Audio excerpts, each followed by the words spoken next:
নমস্কার, তোমাদের কাছে ডব্লিউবিসিএস মেন্স 2023-এর যে অঙ্কগুলো এসেছে তার সমাধানগুলো নিয়ে এসেছি। তাহলে প্রথম কোশ্চেন যেটা এসেছে সেটা দেখা যাক। বলছে the roots of the quadratic equation 5x² + 13x + k = 0 আর reciprocal to each other, then value of K will B.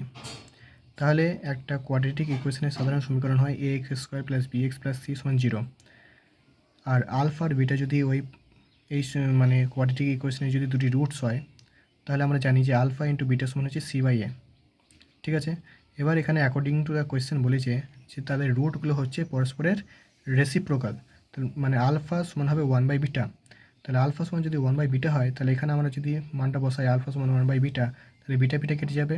আচ্ছা, এই যে এটা সাধারণ মানে জেনারেল কোয়াড্রেটিক ইকুয়েশনের সমীকরণ এটা। তাহলে ax² + bx + c = 0-কে এই সমীকরণের সঙ্গে তুলনা করলে পাওয়া যাবে a = 5, b = 13 R c = k। তাহলে সি এর মান এখানে কে, এ এর মান হচ্ছে 5। এখান থেকে কাটাকাটি করলে এর মান কে এর মান 5 পাওয়া যাবে। Next question, the ratio of the number of boys and girls is 3:2। If 20% of the boys and 30% of the girls are scholarship holder, then the percentage of student who do not get scholarship. মানে একটি ক্লাসে boys আর গার্লসের অনুপাত হচ্ছে 3:2। তার মধ্যে 20% boys এবং যদি 30% girls যদি স্কলারশিপ পেয়ে থাকে, তাহলে এখন জানতে চেয়েছে যে ক্লাসের কত পার্সেন্ট ছেলে মেয়ে স্কলারশিপ পায়নি।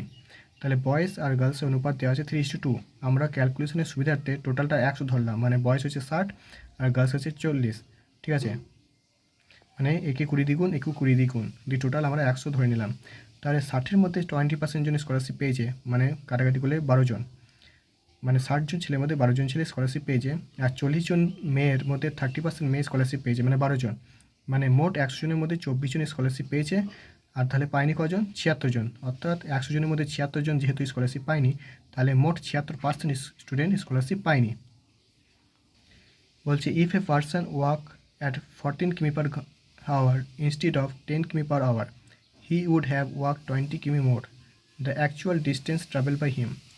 যদি একজন ব্যক্তি 14 কিমি/ঘন্টার পরিবর্তে 10 কিমি/ঘন্টা পরিবর্তে 14 কিমি/ঘন্টা যায়, তাহলে থেকে 20 কিমি সে বেশি হাঁটে। তাহলে জানতে চেয়েছে অ্যাকচুয়াল ডিস্টেন্স কত। তাহলে আমরা জানি ডিস্টেন্স সমান হচ্ছে স্পিড ইন্টু টাইম। তাহলে ডিস্টেন্স ডাইরেক্টলি প্রপোর্শনাল হবে স্পিডের যখন টি কনস্ট্যান্ট, কারণ এখানে টি এর কোনো উল্লেখ দেয়নি, মানে টি কনস্ট্যান্ট আছে এই অঙ্কে। তাহলে ডিস্টেন্স সমান যদি স্পিড ইন্টু টাইম হয় আর যদি টি কনস্ট্যান্ট হয়, তাহলে ডিস্টেন্স ডাইরেক্টলি প্রপোর্শনাল হবে স্পিডের। তাহলে স্পিডের অনুপাত কত দিয়েছে? 10 আর 4 এই 14। প্রথমে 10 কিমি/ঘন্টা যাচ্ছিলো, পরে 14 কিমি/ঘন্টায় যাচ্ছে। তাহলে অনুপাত হবে 5:7। তাহলে যেহেতু ডাইরেক্টলি প্রপোর্শনাল, তাহলে ডিস্টেন্সও হবে 5:7। তাহলে এখানে বাড়ছে কত? 2 ইউনিট, কিন্তু আসলে যাচ্ছে কত? 20 কিমি বেশি। তাহলে 2 সমান হচ্ছে 20, 1 সমান হচ্ছে 10। তাহলে যে অ্যাকচুয়াল ডিস্টেন্স সেটা হচ্ছে 5 ইউনিট। 5-এর সঙ্গে 10 গুণ করলে 50 কিলোমিটার। এটাই উত্তর হবে। পরের কোয়েশ্চেন বলছে a dishonest merchant profess to sell his goods at cost price but used a weight of 900 gram for 1 kg. What is his percentage. মানে একজন অসৎ ব্যবসায়ী, সে বলছে তার ক্রয় মূল্যে সে দ্রব্য বিক্রি করছে, কিন্তু দেখা যাচ্ছে সে 1 কেজি পরিবর্তে 900 গ্রাম বাটখারা ব্যবহার করছে। তাহলে সে কত পার্সেন্ট প্রফিট করবে? তাহলে এসপি অফ 900, মানে 900 সেলিং প্রাইস সমান হচ্ছে 1000 গ্রামের কস্ট প্রাইস। ঠিক আছে, মানে 1000-এর যে সিপি তার 900-র এসপির সঙ্গে সমান। তাহলে এখান থেকে এসপি বাই সিপি করলে 1000/900। তাহলে প্রফিট কত হবে? 900-র উপর 100 প্রফিট হবে। তাহলে প্রফিট যদি 900 100 হয়, তাহলে পার্সেন্টেজ হবে 100/900 ইন্টু 100। তাহলে এখান থেকে এই পার্সেন্ট আসবে 11.91%। এটাই উত্তর। পরের কোয়েশ্চেন বলছে two train, one from Howrah to Patna and other from Patna to Howrah, start simultaneously. After they meet, the train reach their destination after 9 hour and 16 hour respectively. The ratio of their speed. সাধারণত আমরা জানি যে distance সমান হচ্ছে speed into time. তাহলে speed হবে 1/টাইম এর সঙ্গে ডাইরেক্টলি প্রপোর্শনাল, মানে স্পিড হবে 1/t এর সঙ্গে ডাইরেক্টলি প্রপোর্শনাল। তার মানে হচ্ছে ডি এখানে কনস্ট্যান্ট। মানে ডি কনস্ট্যান্ট থাকলে সাধারণত এই নিয়মটা প্রযোজ্য হয়, কিন্তু এই ক্ষেত্রে প্রযোজ্য হবে না। কারণ বলছে যদি এটা একটা স্টেশন প্ল্যাটফর্ম, এটা একটা প্ল্যাটফর্ম, এখান থেকে হাওড়া প্ল্যাটফর্ম থেকে একটা ট্রেন ছাড়ছে, এদিকে যাচ্ছে, আর পাটনা থেকে একটা ট্রেন এদিকে যাচ্ছে। এই যেখানে তারা মিট করবে, এই মিট করার পর তাদের টাইম লাগছে যথাক্রমে 9 ঘন্টা 16 ঘন্টা। তাই এই ক্ষেত্রে এই সূত্রটা প্রযোজ্য হবে না। ঠিক আছে, তাহলে এই কেসের জন্য একটা আলাদা সূত্র আছে, সেটা হচ্ছে S1/S2 সমান হচ্ছে √T2/√T1। তাহলে এখানে S1/S2, T2 আর T1 এর মান বসিয়ে পাওয়া যাবে অনুপাত 4:3। নেক্সট কোয়েশ্চেন বলছে a cylindrical vessel of radius 4 centimetre contains water. A solid sphere of radius 3 cm is lowered into the water until it is completely immersed. The water level in the vessel will be rise by। বলছে একটা cylindrical vessel আছে 4 centimetre ব্যাসার্ধ বিশিষ্ট, তাতে জল আছে। এবার ওই সিলিন্ডারের মধ্যে একটা সলিড স্পিয়ার মানে ডোবানো হবে, যার রেডিয়াস হচ্ছে 3 সেন্টিমিটার। তাহলে বলছে এই সলিড স্পিয়ার ডোবানোর পর জলতলের উচ্চতা কতটা বৃদ্ধি পাবে। তাহলে আমরা জানি জলতলের উচ্চতা বৃদ্ধি কী হিসাবে পায়, মানে সলিড স্পিয়ারের যে আয়তন হবে সেই আয়তনের ওপর ভিত্তি করে জলতলের উচ্চতা বৃদ্ধি পায়। তার মানে এর যে আয়তন আর জলতলের উচ্চতা ডাইরেক্টলি প্রপোর্শনাল। ঠিক আছে, তার মানে আমরা যদি সিলিন্ড্রিক্যাল ভেসেলের আয়তন বার করি πr²h, তাহলে এখান থেকে এইচ এর মান আমাদের বার করতে হবে। আর সলিড স্পিয়ারের আয়তন কত, 4/3 πr³।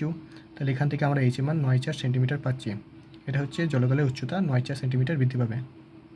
পরের কোয়েশ্চেন বলছে এ shopkeeper purchased A chair marked at 800 at two successive discount of 10% and 15% respectively.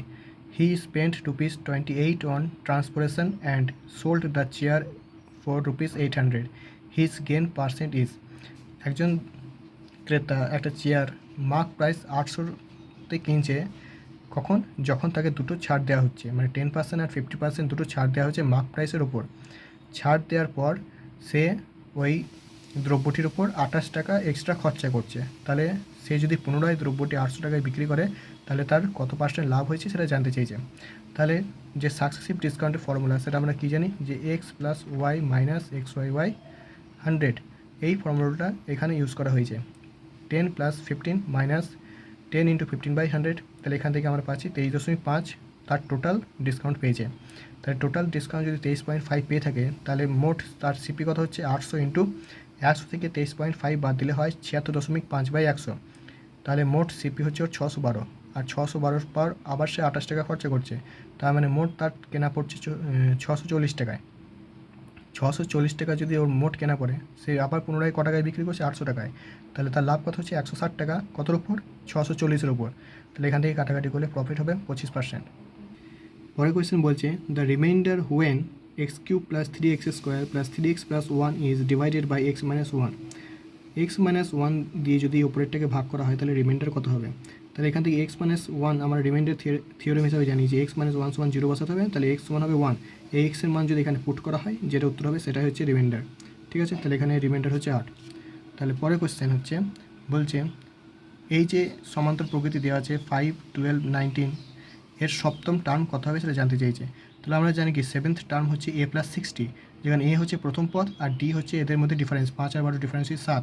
তাহলে a হচ্ছে প্রথম পদ মানে 5 আর ডিফারেন্স হচ্ছে 7, তাহলে এটা আমরা ক্যালকুলেট করে পাই 47। নেক্সট কোয়েশ্চেন বলছে 4:5x সমান যদি 500 হয় তাহলে x⁻x সমান কত। তাহলে এখান থেকে আমরা 5⁻x সমান কী পাচ্ছি, 4 দিয়ে যদি ভাগ করি 500কে 125, 125 হচ্ছে 5-এর কিউব। তাহলে 5⁻x সমান হচ্ছে 5⁻³ 5⁻x সমান হচ্ছে 5⁻³। তাহলে এখান থেকে x সমান হবে 3, কারণ এদের দুজনেরই বেস হচ্ছে 5, বেস সমান হলে উপরে যে পাওয়ার তারা সমান হয়ে যায়। তাহলে x সমান 3, তাহলে x সমান যদি 3 হয় তাহলে 3⁻3 মানে 3⁻³ সমান 27, এটাই উত্তর। এই সিরিজে আমরা 10টা কোয়েশ্চেন আলোচনা করলাম, পরের সিরিজে পরের কোয়েশ্চেনগুলো আলোচনা করা হবে।